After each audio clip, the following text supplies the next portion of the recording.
And now, your Chapter 11 study review. Brought to you by the reminder that meth kills.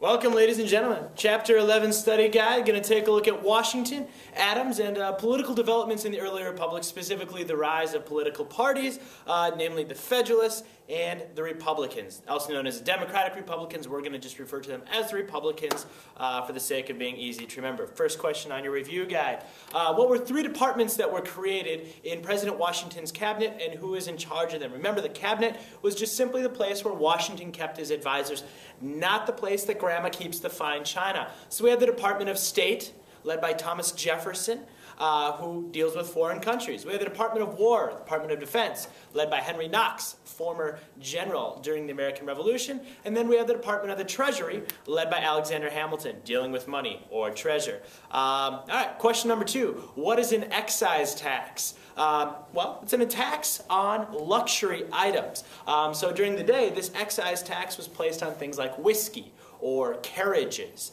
But it's just a tax on a luxury item. You think excess, extra, luxury, excise, a tax on luxury items. Which leads us to the Whiskey Rebellion. Because as I had mentioned, question number 3 there, the excise tax was a tax on whiskey. Well, why did the government put a tax on whiskey? They were broke. They were in debt. They needed money after the American Revolution, so they had to raise a little bit of coin, raise a little bit of money. So they put this excise tax on whiskey. So this, of course, caused farmers, specifically farmers in Pennsylvania, these whiskey, you don't farm whiskey, you distill whiskey from grain, but these farmers, they made their living, they made their livelihood on their farms, and this excise tax, this whiskey tax, hurt them. And the government forced them to pay this tax. They did not like this, so they rebelled. Washington, seeing this rebellion, decides, you know what, this is a threat to my power. This is a threat to my authority, so Washington crushed the rebellion, sent in 13,000 militia groups, crushed the rebellion. Of course, Alexander Hamilton, we know, encouraged him to take this course of action. Hamilton encouraged him. He said, Mr. Washington, gotta crush the rebellion, crush the rebellers. And then why did they feel this was the right decision? They felt it was the right decision because they had to assert their power. They had to be like, look, I'm the daddy. I'm the federal government. You're the kids. You're going to listen. We have a wonderful comic set up to show us or illustrate the Whiskey Rebellion. I can take no credit for this. My artistic abilities, not this good. But here you see G-Dub, G.G. Wash, big old boot of government, encouraged by Alexander Hamilton, coming in to crush the Whiskey Rebellion over here in Pennsylvania. They've already taken care of this tax collector. They're getting all riled up, just like Daniel Shays and Shays' Rebellion. But Washington comes in, stomps the rebellion, end of the Whiskey Rebellion, says, you're going to pay up. So, moving on to number 4. Washington's presidency, by all accounts, was very successful. He had some challenges, but a very successful presidency. After 2 terms, he sets a precedent by saying, 2 terms and I'm done. And most presidents follow that precedent leading up to this point, where they would serve 2 terms and they would be done. But Washington gave 2 pieces of of advice in his farewell address. His first piece of advice was isolationism. Stay away from foreign government, right? Don't get involved in other people's business, right? That first piece of advice was dealing with foreign policy. Don't get involved with foreign countries. Stay away from them. Just don't even worry about them. That was the first piece of advice. His second piece of advice was don't form political parties, right? In his cabinet, he had Jefferson and Hamilton. The dudes did not get along politically. And he warned them. He said, don't you guys start forming political parties because it's going to tear the nation apart.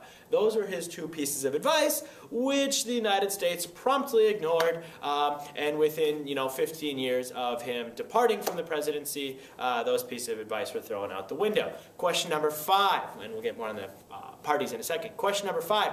Alexander Hamilton, the first U.S. Secretary of the Treasury, he had visions, he had dreams. He said the United States is going to be a great nation one day. We're going to be like Britain. We're going to be strong. We're going to be powerful.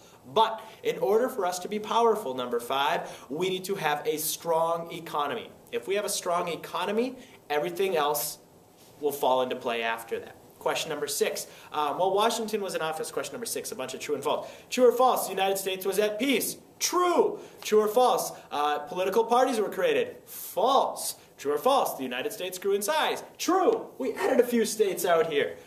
True or false, cabinet members were selected? True. I did that right away. So it goes true, false, true, true. All right.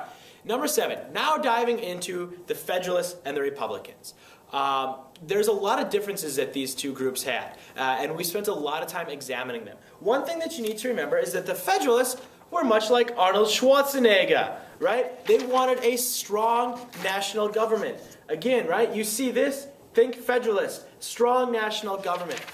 National government, a federal government with a lot of power.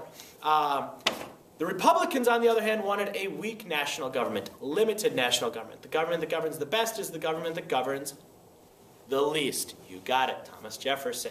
They had different views about farmers. Jefferson and the Republicans, their support came from small farmers.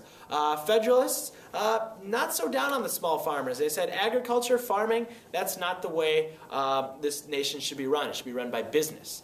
Speaking of the way the nation should be run, the Federalists thought that the government should be run by elite, upper-class, rich, well-educated men, whereas the Republicans said, no, let the common folk get involved. We don't need to have the elite and the rich. Let the people rule. Give this idea of democracy, and let the states have most of that power. During the French Revolution, the Federalists did not support the French. The Republicans did support the French people during the French Revolution. They took the side of France. And so those, just some of the many differences. So make sure you know your differences between the Federalists, Hamilton, strength, and the Republicans, Jefferson, and limited government. All right, number 8. What did the Federalists believe the economy should be based on? Business, trade, manufacturing. What did the Republicans believe the economy should be based on? Farming and agricultural type of things. Question number 9. The Federalists favored a loose construction of the Constitution.